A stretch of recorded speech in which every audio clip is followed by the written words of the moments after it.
नमस्कार, सुप्रभात. मी अंकिता जाधव. आपण पाहताय जय महाराष्ट्र बातमीपत्रात तुम्हा सगळ्यांचं स्वागत.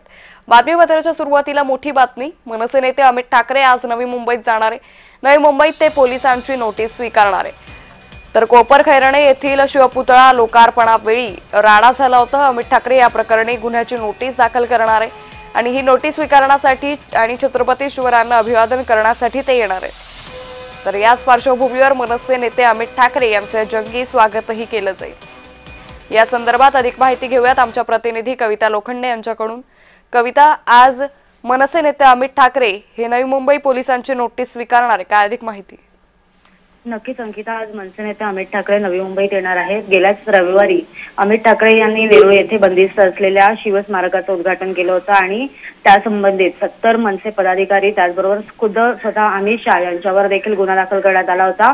आणि आज जे आहे ते अमित ठाकरे याची नोटीस जी आहे ती स्वीकारण्यासाठी नवी मुंबईतील नेरूळ पोलीस स्टेशनमध्ये उपस्थिती दाखवणार आहेत. तर गेल्या 2 दिवसापूर्वी मनपा प्रशासनाने जे आहे ते शिवस्मारकाचे उद्घाटन केलेलं आहे आणि या शिवस्मारकाचं दर्शन घेण्यासाठी, अभिवादन करण्यासाठी मनसे नेते अमित ठाकरे या ठिकाणी येणार आहे. मोठी बॅनरबाजी जी आहे ती या ठिकाणी करण्यात आलेली आपल्याला पाहायला भेटते. एकूणच भव्य रॅली काढत मनसे जी आहे ती शक्ती प्रदर्शन करणार असल्याची माहिती जी आहे ती समोर येते. अंकिता, धन्यवाद कविता, आपण दिलेल्या सविस्तर माहितीसाठी.